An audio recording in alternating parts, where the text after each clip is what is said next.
করোনায় ১৩ জেলায় আরো ১২২ জনের মৃত্যু, সংক্রমণের ঊর্ধ্বগতি। লঞ্চ ফেরিতে মানুষের ঢল, মহাসড়কে গাড়ি চলছে থেমে থেমে, যাত্রীদের ভোগান্তি। পিকে হালদার কাণ্ডে ৭৫ জনের বিরুদ্ধে আরো ৩০ মামলা করছে দুদক। তালেবানের হয়ে লড়ছে ১০,০০০ পাকিস্তানি, ইমরানের বিরুদ্ধে মদদের অভিযোগ ঘানির।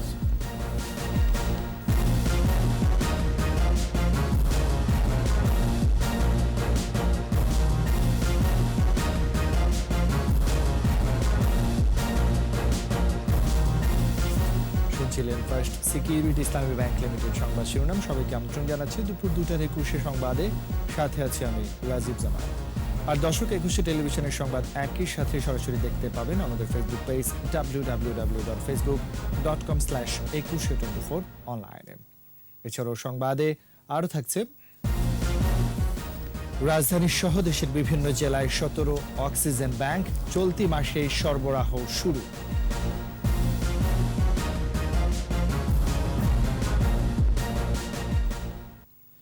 ২৪ ঘন্টায় করোনা ও উপসর্গ নিয়ে ১৩ জেলায় ১২২ জনের মৃত্যু হয়েছে। কয়েকদিন সংক্রমণ হার কম থাকলেও ফের বেড়েছে চুয়াডাঙ্গায়। রাজশাহীতে কিছুটা কমেছে। টাঙ্গাইলে সংক্রমণের ঊর্ধ্বগতি রয়েছে। প্রতিনিধিদের সহায়তা রত্না জামানের রিপোর্ট। ফরিদপুর বঙ্গবন্ধু শেখ মুজিব মেডিকেল কলেজ হাসপাতালের করোনা ইউনিটে ২৪ ঘন্টায় ১৬ জন ও উপসর্গ নিয়ে ৫ জন সহ মোট ২১ জনের মৃত্যু হয়েছে। ৯৬০ জনের নমুনা পরীক্ষায় ৩০৫ জনের করোনা শনাক্ত হয়েছে। শনাক্তের হার ৩১.৭৩%। ময়মনসিংহ মেডিকেল কলেজ হাসপাতালের করোনা ইউনিটে ২৪ ঘন্টায় ৮ জন করোনায় ও উপসর্গে ৯ জন মারা গেছেন। ২৪ ঘন্টায় ৪০৬টি নমুনা পরীক্ষায় ১০৮ জনের করোনা শনাক্ত হয়েছে। রাজশাহীতে একদিনে আরও ১৬ জনের মৃত্যু হয়েছে। করোনায় ৮ জন, ২ জন মারা যান করোনামুক্ত হয়ে পরবর্তী স্বাস্থ্য জটিলতায়। উপসর্গ নিয়ে মারা গেছেন আরও ৬ জন। রাজশাহীতে সামান্য কমেছে করোনা ভাইরাস সংক্রমণের হার, যা আগের দিনের চেয়ে ২.৮৫% কমে শনাক্তের হার ৩১.৯২%। খুলনার ২ হাসপাতালে করোনা ও উপসর্গে ১১ জনের মৃত্যু হয়েছে। করোনায় ১০ জন ও ১ জন উপসর্গে মারা গেছেন। চুয়াডাঙ্গায় ২৪ ঘন্টায় ৮ জনের মৃত্যু হয়েছে। ৫ জন করোনায় ও ৩ জন উপসর্গে মারা যান। শনাক্তের হার আগের দিনের চেয়ে ৫৭.৭২% বেড়ে হয়েছে ৮১.৪৮%। পাবনায় করোনা উপসর্গ নিয়ে গত ২৪ ঘন্টায় ৭ জনের মৃত্যু হয়েছে। নতুন আরও ২৩০ জন করোনায় আক্রান্ত হয়েছে। টাঙ্গাইলে করোনায় ৩ জন ও উপসর্গে ৩ জন সহ ৬ জনের মৃত্যু হয়েছে। আক্রান্তের হার ৪৮.৯৩%, যা আগের দিনের চেয়ে ১৫.৭৮% বেশি।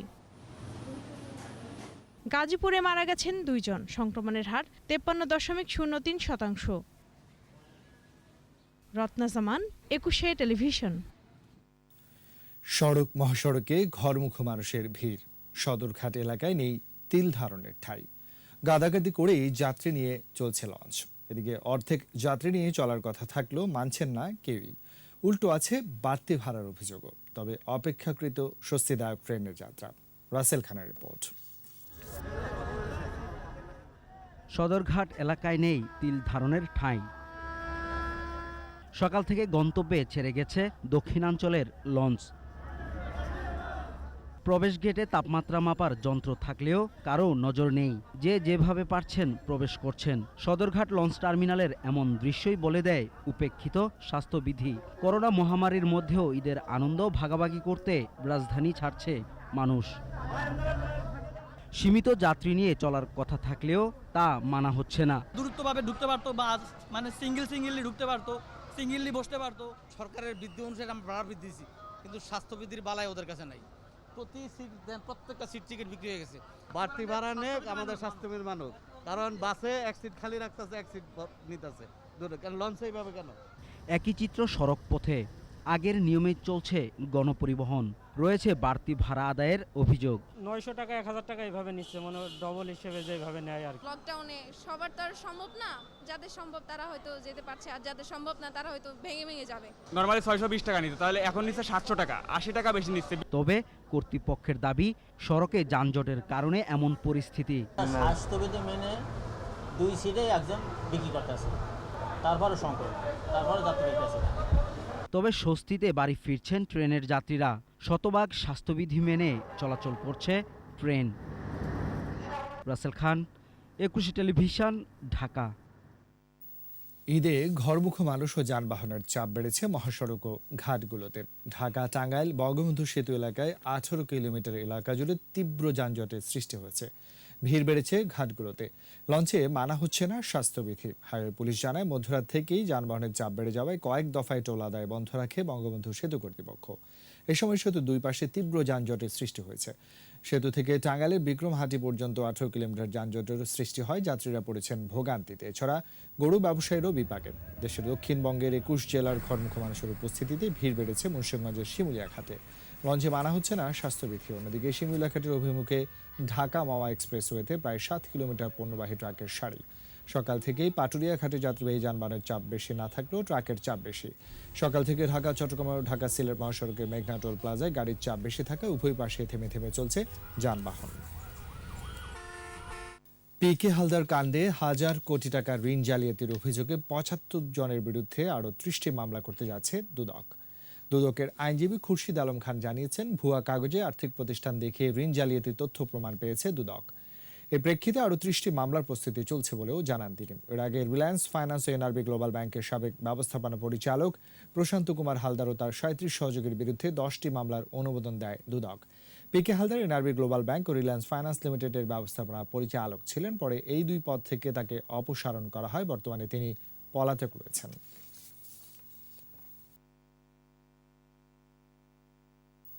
নিচ্ছি সংবাদ বিরতি। যখন ফিরছি তখন অন্যান্য খবরের সঙ্গে আরও থাকবে। পোল্ট্রি শিল্পে 45 লাখ টন বর্জ্য, জৈব সার ছাড়াও 35 লাখ ঘনমিটার গ্যাস উৎপাদন সম্ভব বলছেন বিশেষজ্ঞরা। আমন্ত্রণ আবারও দুপুর 2:21 সংবাদ। করোনা চিকিৎসায় অক্সিজেন চাহিদা নিশ্চিত করতে রাজধানীর স্বদেশের বিভিন্ন জেলায় 17টি অক্সিজেন ব্যাংক স্থাপন করেছে আবুল খায়ের গ্রুপ। চলতি মাসেই অক্সিজেন ব্যাংক থেকে হাসপাতালগুলোতে অক্সিজেন সরবরাহ করা যাবে বলে জানিয়েছেন আবুল খায়ের স্টিল মিলস প্ল্যান্টের সিইও। অক্সিজেন ব্যাংক থেকে বিনামূল্যে অক্সিজেন সিলিন্ডার রিফিলও করে দেওয়ার ব্যবস্থা থাকবে। বিস্তারিত জানাচ্ছেন স্মৃতি মণ্ডল। সীমান্ত এলাকা থেকে এখন সারা দেশেই ডেল্টা ভেরিয়েন্টের দাপট। দ্রুত সংক্রমণশীল ভাইরাসটির বিস্তার বেড়ে যাওয়ায় অক্সিজেনের চাহিদাও বেড়েছে কয়েক গুণ। করোনা রোগীদের বিনামূল্যে অক্সিজেন সহায়তায় 2020 সালে চট্টগ্রামের সীতাকুণ্ডে একেএস প্ল্যান্টে উৎপাদিত অক্সিজেন জনস্বার্থে উন্মুক্ত করে দেয় আবুল খায়ের গ্রুপ। এ পর্যন্ত 18,000-এর বেশি ব্যক্তিগত ও হাসপাতালের সিলিন্ডার বিনামূল্যে রিফিল এবং 5,000 সিলিন্ডার বিতরণ করেছে প্রতিষ্ঠানটি। এছাড়া 20টি হাসপাতালে কেন্দ্রীয় অক্সিজেন সরবরাহ ব্যবস্থা স্থাপন করে দিয়েছে তারা। 500-550 সিলিন্ডার দিচ্ছি আমরা, লিকুইড দিচ্ছি আমরা, সেট আপ করেছি, ব্যাংক সেট আপ করেছি, আমরা আমাদের গাড়িতে করে পাঠাচ্ছি সিলিন্ডার। এবং as a matter of fact আমরা রিসেন্টলি আরো অনেক আমরা এখন বড় বড় সিলিন্ডার কিনছি যাতে আমরা বেশি ক্যারি করতে পারি অক্সিজেন একসাথে। সম্প্রতি অক্সিজেনের চাহিদা বেড়ে যাওয়ায় উৎপাদন সক্ষমতা বাড়াচ্ছে প্রতিষ্ঠানটি। তরল অক্সিজেন উৎপাদন এখন 30 টনে উন্নীত করেছে আবুল খায়ের গ্রুপ। আমাদের কম্প্রেসড অক্সিজেন যেটা তৈরি হয় সেটাকে আমরা কম্প্রেস করতে গেলে পর আমাদের কিছু ইকুইপমেন্ট লাগে। তো সেই ইকুইপমেন্টগুলো আমরা অলরেডি অর্ডার প্লেস করেছি, এক্সপেক্ট করছি যে এই মাসের শেষের দিকে চলে আসবে এবং হয়তো আগামী মাসে কোনো এক সময় আমরা এটা কমিশনিং করে চালিয়ে যেতে পারবো। তখন কিন্তু আমাদের কম্প্রেসড অক্সিজেন দেওয়ার ক্যাপাসিটি অনেক বাড়বে। এ উদ্যোগকে সাধুবাদ জানিয়েছেন স্বাস্থ্যমন্ত্রী জাহিদ মালেক। আবুল খায়ের গ্রুপ অক্সিজেন ডিপো স্থাপন করে দিচ্ছে, সেটা এখন তারা বিনামূল্যেই কাজটি করে দিবে জনসেবায়। এটা হলো আমাদের একটা বাড়তি ব্যবস্থা, যাতে যদি ওই ধরনের সমস্যা না পড়ে যে নিতে দেরি হয়ে যাচ্ছে, আনতে দেরি হয়ে যাচ্ছে। চলতি মাসে রাজধানী সহ দেশের বিভিন্ন জেলায় 17টি অক্সিজেন ব্যাংক চালু হবে জানান আবুল খায়ের স্টিল প্ল্যান্টের প্রধান নির্বাহী কর্মকর্তা। বড় বড় সিলিন্ডার আমরা চিটাংতে ফিল করে নিয়ে যাবো এসবখানে, যেখানে আমাদের একটা ইসের মতন থাকবে, একটা গ্রিডের মতন থাকবে, গ্রিড, যেখানে আমরা হয়তো আমরা সিলিন্ডারগুলি ফিট করে দিব। এবং এই গ্রিড থেকে তখন ধরেন কাস্টমার যাদের অক্সিজেন সিলিন্ডার অক্সিজেন দরকার হবে তারা এখান থেকে ফিল করে নিয়ে যেতে হবে ফ্রি অফ কস্ট। আবার এই বড় সিলিন্ডারগুলি যখন খালি হয়ে যাবে এগুলি আমরা ফেরত নিয়ে এসে আবার চিটং থেকে আবার ফিল করে সাপ্লাই করব। যতদিন করোনা সংক্রমণ থাকবে ততদিনই এই কার্যক্রম চালিয়ে নিতে চায় প্রতিষ্ঠানটি। মেইন অবজেক্টিভ তো সার্ভিস দেওয়া, যতখানি বাড়াতে পারি আমরা করব। স্মৃতি মণ্ডল, 21 টেলিভিশন, ঢাকা। দেশের পোলট্রি শিল্পে বছরে অন্তত ৪৫ লাখ টন বর্জ্য তৈরি হয়। এসব বর্জ্য বা লিটার থেকে ৩৫ লাখ ঘনমিটার গ্যাস, ২২৫ মেগাওয়াট বিদ্যুৎ আর ৩৮ লাখ টন মেট্রিক টন জৈব সার উৎপাদন করা সম্ভব। তবে এক্ষেত্রে একটি সমন্বিত পরিকল্পনা ও সরকারি নীতি সহায়তা জরুরি বলে মনে করছেন উদ্যোক্তা ও বিশেষজ্ঞরা। পোলট্রি শিল্প নিয়ে তহিদুর রহমানের ৫ পর্বে ধারাবাহিক রিপোর্টের আজ শেষ পর্ব। পোলট্রি শিল্প থেকে পাওয়া বর্জ্য বা লিটার ব্যবহার করে বিশ্বের বিভিন্ন দেশ গ্যাস, বিদ্যুৎ ও জৈব সার তৈরি করছে। এতে পরিবেশ রক্ষার পাশাপাশি দেশগুলোর অর্থনীতিতেও গুরুত্বপূর্ণ অবদান রাখছে এই বর্জ্য। গত কয়েক দশকে বাংলাদেশেও বিকশিত হয়েছে পোলট্রি শিল্প। তবে এ খাত থেকে আসা বিপুল পরিমাণ বর্জ্যের সুব্যবস্থাপনা এখনও নিশ্চিত হয়নি, যদিও বেসরকারি উদ্যোগে কয়েকটি প্রতিষ্ঠান চেষ্টা করছে। টপ 10 এর মধ্যে যদি ধরি এভারেজে সবার কম বেশি এক একজনের 1 কোটির উপরে মুরগি আছে। 1 কোটি মুরগির কতগুলো ওয়েস্ট হয়, কত টন ওয়েস্ট হয় এভরিডে, সেটাকে কিন্তু কেউই কন্ট্রোল করছি না। আমি যদি পাওয়ার প্ল্যান্ট করি তাহলে আমার ফার্মিংয়ের 60% ইলেকট্রিসিটি আমি নিজেই উৎপন্ন করতে পারবো। প্যারাগন ও কাজী ফার্ম সহ এ খাতের কয়েকটি প্রতিষ্ঠান দৈনিক 1000 টন জৈব সার আর 10,000 ইউনিট বিদ্যুৎ উৎপাদন করছে। তবে প্রাণী সম্পদ মন্ত্রণালয় বলছে বছরে পোলট্রি শিল্প থেকে পাওয়া বর্জ্য বা লিটার থেকে 225 মেগাওয়াট বিদ্যুৎ আর 38 লাখ মেট্রিক টন জৈব সার উৎপাদন করা সম্ভব। এদিকে অর্থনীতিবিদরা বলছেন দেশের পোলট্রি শিল্পকে সঠিক পরিকল্পনার আওতায় আনা সম্ভব হলে অর্থনীতি আরও গতিশীল হবে, লাভবান হবে উদ্যোক্তারাও। ইন্টিগ্রেটেড প্রজেক্ট হিসেবে দেখতে হবে এবং ইন্টিগ্রেটেড প্রজেক্ট করলে ওই প্রজেক্টের যে ইলেকট্রিসিটি রিকোয়ারমেন্ট তার বড় একটা অংশ কিন্তু এই বায়োগ্যাস থেকে চলে আসতে পারে এবং তাহলে কিন্তু তার কস্ট অফ প্রোডাকশন কমে যায়। এই ক্যালকুলেশনটা, হিসাবটা এখনো আমরা আমাদের ফার্মাররা বুঝে না, বড় ফার্মাররাও সেইভাবে কাজে লাগায় না। ডিম আর মাংসের মধ্যেই পোলট্রি শিল্পকে সীমাবদ্ধ রাখতে নারাজ সরকারও। তাই বর্জ্য ব্যবস্থাপনা নীতিমালা মেনে চলতে খামারিদের প্রতি আহ্বান সংশ্লিষ্ট মন্ত্রীর। বড় আকারে যারা আছে তারা যাতে তাদের বর্জ্য ব্যবস্থাপনার জন্য আধুনিক কৌশল এবং ব্যবস্থাপনা গ্রহণ করেন। যদি না করেন সেক্ষেত্রে আইন অনুযায়ী তাদের বিরুদ্ধে ব্যবস্থা নেওয়ার বিষয়টিও বিবেচনা করা হবে। বছরে পোলট্রি শিল্প থেকে কমপক্ষে 45 লাখ টন বর্জ্য পাওয়া যায় জানিয়েছে প্রাণী সম্পদ মন্ত্রণালয়। তৌহিদুর রহমান, 21 টেলিভিশন, ঢাকা। আর এরই সাথে শেষ করছি দুপুর 2টার 21 সংবাদ। যাবার আগে ফার্স্ট সিকিউরিটি ইসলামী ব্যাংক লিমিটেড সংবাদ শিরোনামগুলো জানাচ্ছি আরও একবার। করোনায় 13 জেলায় আরও 122 জনের মৃত্যু, সংক্রমণের ঊর্ধ্বগতি। লঞ্চ ফেরিতে মানুষের ঢল, মহাসড়কে গাড়ি চলছে থেমে থেমে, যাত্রীদের ভোগান্তি। পেকে হালদার কাণ্ডে 75 জনের বিরুদ্ধে আরও 30টি মামলা করছে দুদক।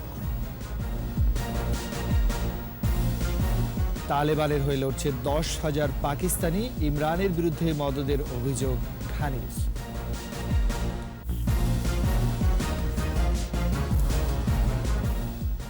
সর্বশেষ খবর জানতে ডায়াল করুন 201 নম্বর আর ভিজিট করুন 21.tv.com ওয়েবসাইটে। এছাড়া ফেসবুকে লগ ইন করতে পারেন facebook.com/2124 অনলাইনে। এতক্ষণ সাথে থাকার জন্য ধন্যবাদ। বিকেল 4টায় 21 সংবাদ শিরোনাম দেখার আমন্ত্রণ এলো। স্বাস্থ্যবিধি মেনে চলুন, সুস্থ থাকুন।